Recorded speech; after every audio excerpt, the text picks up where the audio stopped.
Hello guys, welcome back to another episode of PCs and EVs. You join me again at the Pheasant Lane Mall in Nashua, New Hampshire.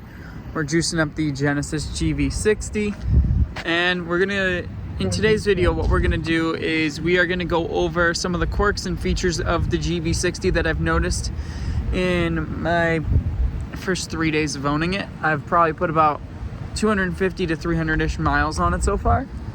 So obviously not an expert on it yet. We'll have more detailed videos to come, but I just want to give you my first impressions and everything.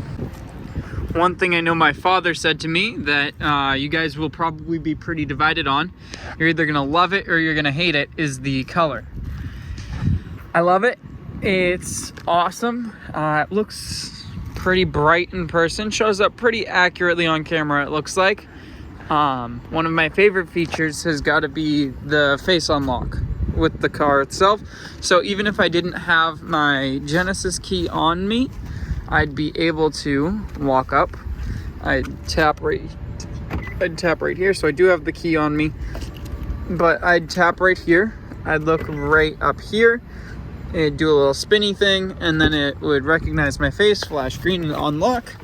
Also, this interior, I did end up going for the navy interior because it has the exterior color matched stitching. Boost button also matches the exterior. Looks like this is a different screen than the Ioniq 5 gets. Not the best charging, not the worst. This is actually still pretty great. I blame my install being a little finicky, not able to deliver the full 175 kilowatt that these cabinets that Electrify America has installed back in the woods over there. Not in the woods, but in the bushes. Those can do up to 170 to 175 kilowatt if they're configured right. Oh well, this is still a ton of power. Another big difference from the Ioniq 5, you do get USB-C. I love this little climate control right here. Let's turn the car on. Obviously the globe, it would flip over. The charging connector before starting the vehicle. Yep, if I wanted to get going, I'd have to unplug before I could start driving. Here's the other charging screen. The infotainment is large, responsive, and you can control it with this knob here. Let me move back so you can see that. Obviously you've got the climate control down here, which is great. I like having a dedicated section for it. You get the heated and ventilated seats here. You've got your parking camera button here. Obviously it's a little messed up at the moment because I have my door open. Now the doors are the faux leather and then a suede. And then I like how, unlike in the Ioniq 5, there's no gloss black touch surfaces, other than obviously the displays. They get so dirty so quickly. We do also have a suede headliner, which is really soft and nice. These seats are extremely comfortable. And then they're leather with a suede insert up at the top. The driver's seat is massaging. Both seats are obviously going to be power seats.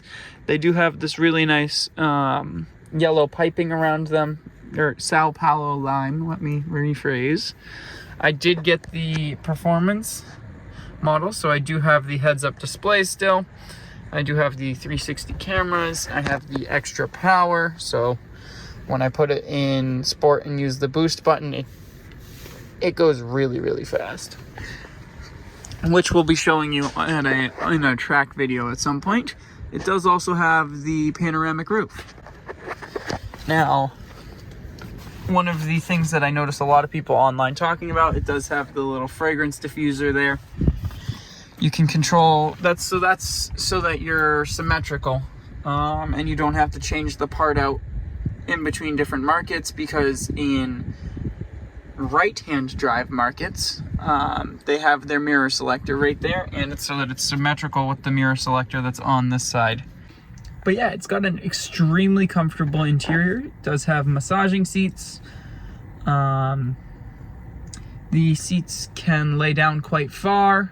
It does, just like the limited trim on the Ioniq 5, which I obviously had before, it does still have an internal outlet, though the Genesises do come with both a level 1 wall outlet or a wall charger rather, and a V2L adapter, which is nice considering I had to pay about $200 for mine when I got my Ioniq 5.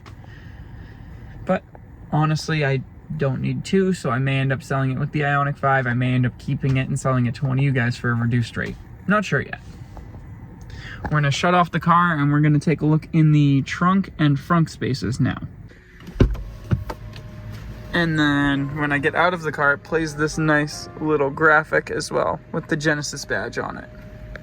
Also, I know you guys know that I pay attention a lot to the rims that a vehicle has, and this one has some pretty spectacular ones, just like the Ioniq 5.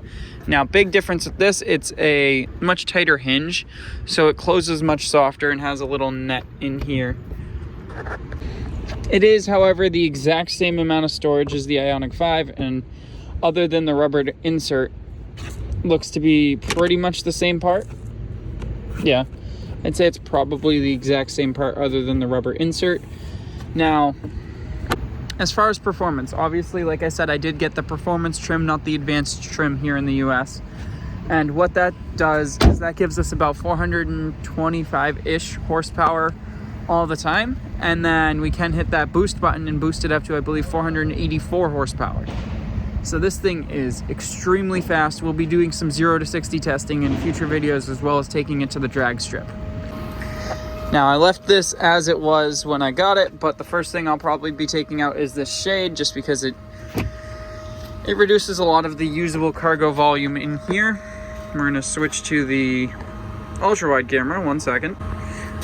Now, under here, obviously, I have moved some stuff around so that I can fit my tripod for recording. I've got my level 1 charge cable, the V2L adapter, a cargo net, and a basically a roadside tire fix-a-flat kit. It also has the giant Bang & Olufsen sound subwoofer right there. It's got that's a supplementary manual for your owner's manual, and that's a front license plate mount. I'm not sure if I'll be mounting a front license plate to this right away, or if I'll be doing like with my Ioniq where I did the recovery hitch mount. This is also the view from the rear seats, or from the middle of the rear seats, and it's honestly such a spacious car and looks amazing. I absolutely love the car and can't wait to make more videos on it for you guys. Let me know down in the comments what you guys want to see video-wise. Obviously, I'm going to be doing some range testing and stuff. I will be doing some 3-month, 6-month, 9-month, 12-month updates as I keep the car. I think I might finally be done upgrading cars, at least for a while. But yeah, I love this car. Let me know what you guys think about the color and everything down below, as well as any ideas you want to see.